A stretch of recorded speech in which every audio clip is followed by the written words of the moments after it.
కొద్దిగా అంటే మామూలుగా అఘోరి శ్రీనివాస్ మీద అనేక మిత్తులున్నాయి. అదేంటంటే అఘోరి శ్రీనివాసు I-20 కారు వాడడం, తర్వాత ఐఫోన్ వాడడం, డీజిల్ ఎట్లా అంటే ఎక్కడ దేశం అంతా కారులోనే తిరుగుతాడు. మామూలుగా మనకొక ఇక్కడ నుంచి బెంగుళూరుకో లేకపోతే ఇంకో చోటుకి వెళ్ళొస్తే డీజిల్ బిల్లు వాచిపోతుంది. ఇవన్నీ ఖర్చులు ఎక్కడి నుంచి వస్తున్నాయి, తర్వాత లగ్జరీగా ఖర్చులు పెట్టడం అవన్నీ జరుగుతుంది కదా అనేది ఒక మిత్ ఉంది. రెండవది ఏంటంటే అఘోరికి పొలిటికల్ సపోర్ట్ ఉందని ఒక మిత్ ఉంది. ఈ కారు కూడా తమిళనాడుకి సంబంధించిన ఒక బిజినెస్ మ్యాన్ అనేది కూడా వార్త వచ్చింది. ఆ బిజినెస్ మ్యాన్కి అఘోరికి మంచి సంబంధాలు ఉన్నాయనేది వార్త వచ్చింది. సో ఏబీలీ సపోర్ట్ లేకుండా అఘోరి ఈ స్థాయిలో ఎలా ఒక్కసారిగా రైజ్ అయ్యారు అన్న ఇది వచ్చింది. అయితే ఇక్కడ ఇప్పుడు అఘోరి అరెస్ట్ అయిపోయి ఏప్రిల్ 22న అరెస్ట్ అయ్యాడు.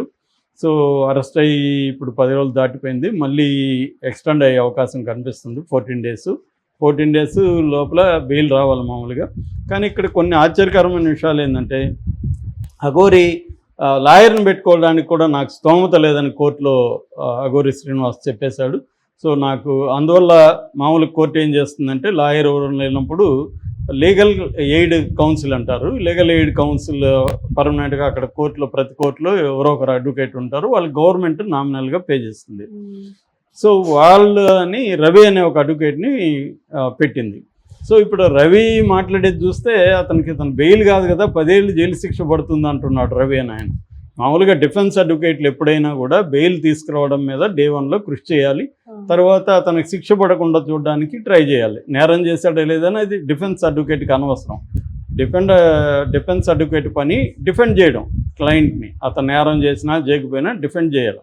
అది డిఫెన్స్ అడ్వకేట్ చేయాల్సిన పని. అది కోర్టు చెప్తుంది నేరం చేశాడో లేదని. డిఫెన్స్ అడ్వకేట్ ఎప్పుడు కూడా నేరం చేయలేదని నిరూపించడానికే డిఫెన్స్ అడ్వకేట్ ట్రై చేస్తాడు.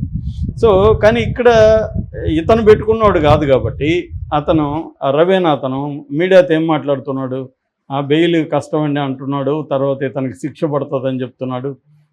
సో ఇతను చేసింది ఏంటి, చీటింగ్, బేసిక్గా చీటింగ్. అంటే ఒక ఆమె దగ్గర ఒక మహిళా ప్రొడ్యూసర్ దగ్గర 9,80,000 డబ్బులు తీసుకొని పూజ చేస్తానని చెప్పాడు. పూజ చేశాడు, అక్కడ ఏమీ చీటింగ్ లేదు. ఉజ్జయినికి గెస్ట్ హౌస్కి తీసుకెళ్ళాడు. ఈయన భర్త వీళ్ళంతా వెళ్ళారు, పూజలు చేశారు. అంతవరకు సైలెంట్గా ఉంటే కేసు లేదు. కానీ తర్వాత ఇంకా నేను పూజలు చేయాలి, డబ్బులు కావాలని చెప్తే డబ్బులు ఇంకా ఇవ్వము చాలు మాకు అని చెప్తే, లేదు మీరు ఇకపోతే నేను నెగిటివ్గా మీ మీద పూజలు చేస్తాను ఏదని బ్లాక్మెయిల్ చేయడం మొదలుపెట్టాడు అనేది కంప్లైంట్ చేశారు లేదో మనకు తెలియదు. ఈమె కంప్లైంట్ ఇచ్చింది మొకిల్లా పోలీస్ స్టేషన్లో. సో ఇప్పుడు అతని మీద ఏమేమి పెట్టారు, చీటింగ్, ఎక్స్టార్షన్, డబ్బులు డిమాండ్ చేసి తీసుకోవడం, తర్వాత క్రిమినల్ ఇంటిమిడేషన్ అంటారు. క్రిమినల్ ఇంటిమిడేషన్ అంటే బెదిరించడం, డబ్బులు ఇకపోతే నీ అంత చూస్తానో ఇంకోటో బెదిరించడం. ఈ సెక్షన్ల కింద బిఎన్ఎస్ సెక్షన్ల కింద కేసు పెట్టారు. మామూలుగా ఇవి బెయిల్ రాని సెక్షన్లు ఏమి కావు, బెయిల్ వస్తాయి. కాకపోతే ఏంటంటే గట్టిగా అడ్వకేట్ ఉండి కోర్టులో ఆర్గ్యూ చేసి చేయాలి. సో ఎందుకంటే మామూలుగానే సుప్రీంకోర్టు అనేక కేసుల్లో చెప్పింది ఏంటంటే bail is the rule, jail is exception. Bail అనేది ఫండమెంటల్ రైట్లో భాగము కాబట్టి ఆర్టికల్ 21 కింద బెయిల్ ఇవ్వాలని చెప్పింది. సో ఎప్పుడు బెయిల్ ఎవరంటే ఇతను ఏమన్నా జంప్ అవుతాడా, అంటే వేరే విదేశాలకు వెళ్ళిపోతాడా, లేకపోతే సాక్షుల్ని ఏమన్నా బెదిరిస్తాడా, సాక్ష్యాధారం తారుమారు చేస్తాడా అని ప్రూవ్ చేస్తేనే బెయిల్ రాకుండా ఉంటుంది. చాలా కేసుల్లో బెయిల్ వచ్చేస్తాయి మామూలుగా.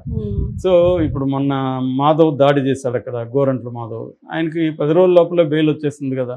సో దాడి చేసిన స్థాయిలోనే బెయిల్ వస్తే ఇది చీటింగ్ కేసు, ఇంకా వేరే ఏం కేసుల్లో ఇతను అరెస్ట్ చేయలేదు కాబట్టి బెయిల్ రావాలి. కానీ ఇతని తరపున ట్రై చేయట్లేదు. ఈ మధ్యలో ఏమైంది, ఒక మంత్రి భార్య ఇతను కాళ్ళు మొక్కిన పాత వీడియో అవన్నీ బయటకు వచ్చింది. సో ఆమె ట్రై చేస్తుందని వార్త వచ్చింది. అందుకని మహిళా కమిషన్ చైర్పర్సన్ నేరళ్ళ శారద కూడా జైలుకి వెళ్ళి ఇతన్ని పరామర్శించింది అని కూడా వార్త వచ్చింది. ఈ నేపథ్యంలో పొలిటీషియన్స్ ట్రై చేస్తున్నారు కాబట్టి బెయిల్ త్వరగా వస్తుంది అనుకున్నారు, కానీ బెయిల్ రాలేదు. ఫైనల్గా చాలాసార్లు ఏమవుతుందంటే మనం సామాజిక ఉద్యమాల్లో ఇంక పనిచేసే చాలామందికి ఇది అలవాటు అనమాట. చూసేటప్పుడేమో అందరూ ప్రపంచం అంతా మనతో ఉన్నట్టు ఉంటుంది. వన్స్ అరెస్ట్ అయినాక ఎవరు ఉండరు, ఫ్యామిలీ మాత్రం మిగులుతుంది. చచ్చినట్టు తప్పనిసరిగా ఫ్యామిలీ వాళ్ళే వెళ్తారు తప్ప ఇంకెవరు చూడడానికి కూడా వెళ్ళరు. అట్లా ఇప్పుడు అఘోరి పరిస్థితి చూస్తే మీడియా వాళ్ళు, మీడియాలో ఫ్రెండ్షిప్లు అవన్నీ మనం చూసాం. అఘోరికి ప్రతి ఒక్కరూ, చాలామంది యాంకర్స్ చాలా పర్సనల్ రిలేషన్షిప్స్ మెయింటైన్ చేశారు. ఇవాళ ఎవరు అఘోరిని చూడడానికి వెళ్ళాల.